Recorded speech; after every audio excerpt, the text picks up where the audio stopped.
L'ultimo capitolo sul sito della Chiamana si intitola Gli scavi a colori e ovviamente è un po' in contrasto con il primo capitolo che, se vi ricordate, era gli scavi in bianco e nero. E quindi capite già che ci sono stati degli altri scavi rispetto a quelli degli anni 70-80 del secolo scorso sul sito della Chiamana e sono stati svolti più di recente. Infatti c'è stata la possibilità proprio in anni recenti e in particolare nel 2012 e nel 2014 di riprendere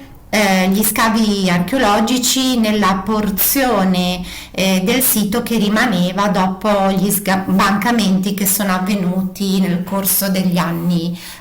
90 del Novecento. E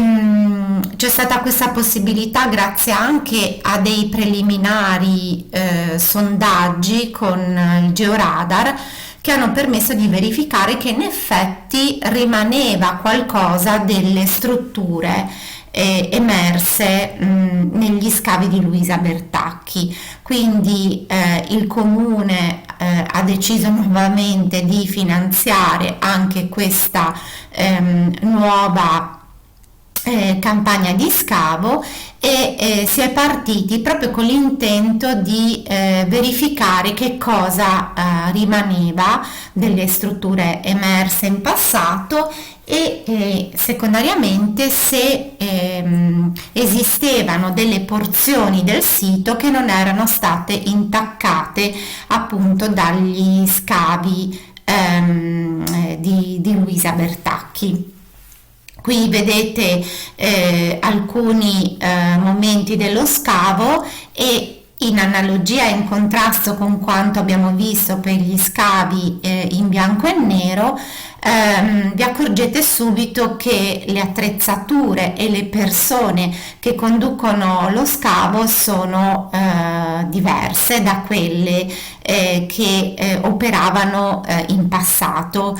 Qui ci sono proprio gli archeologi, quindi le archeologhe in particolare, che scavano, che documentano, quindi sia con le schede che poi con i rilievi e i rilievi vengono effettuati con delle attrezzature ovviamente molto più moderne che sono collegate direttamente poi all'informatizzazione dei rilievi stessi. Quindi una grande differenza, ovviamente sono passati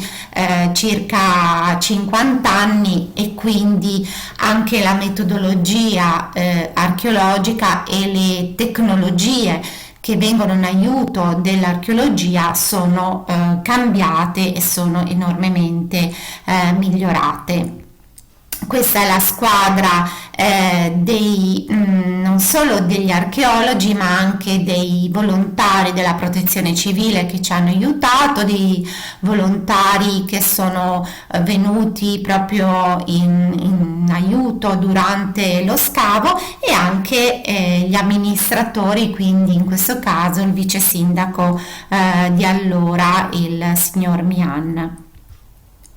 E ecco qua le prime immagini degli scavi, quindi vedete rispetto alle foto in bianco e nero che vi ho mostrato nella prima presentazione, qui le strutture sono veramente solamente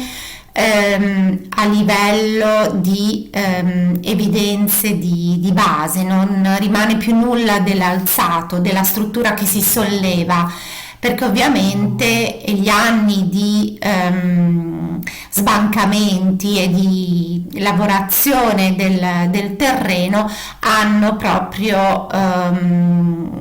diciamo danneggiato le strutture stesse, però si vede la traccia di quelli che sono i forni centrali, cioè 3 forni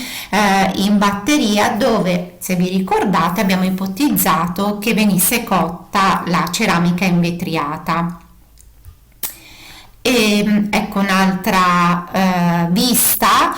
di queste evidenze molto labili, molto difficili da leggere, che quindi hanno richiesto un tipo di scavo molto molto attento e particolareggiato. Questo è ciò che rimane dei piccoli ambienti di lavorazione, quelli dove abbiamo ipotizzato che ci potessero essere anche i torni proprio per la modellazione dei vasi, quindi ancora tracce e non strutture, ma in alcuni punti si è potuto mettere in luce anche delle parti che non erano state precedentemente evidenziate, come questa piccola strutturina in tegole messa in evidenza in una delle sezioni dello scavo. E questi sono i rilievi finali. Vedete che anche proprio la tipologia di documentazione è completamente differente. Si parte da un fotopiano, così si chiama, quindi una battuta di centinaia di foto che vanno a coprire l'intera area di scavo, e dal fotopiano si ricava poi il disegno, il rilievo stesso delle evidenze. È un modo più rapido di effettuare i rilievi, ma anche molto molto preciso. Quindi questi scavi hanno permesso di comprendere che qualcosa rimaneva del sito della Chiamana. Si è pensato a lungo con l'amministrazione comunale il modo in cui questi resti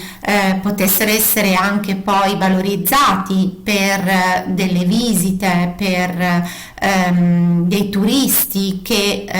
si portano sul sito, ma fino a questo momento non si è trovata una soluzione, e soprattutto la soluzione eventuale richiede un enorme sforzo economico che non si è riusciti ancora a mettere a disposizione. Dopo gli scavi si sono effettuate però delle visite guidate sul sito, spiegando appunto ai turisti e ai visitatori che cosa era emerso, e si sono anche realizzati dei laboratori con i bambini per far capire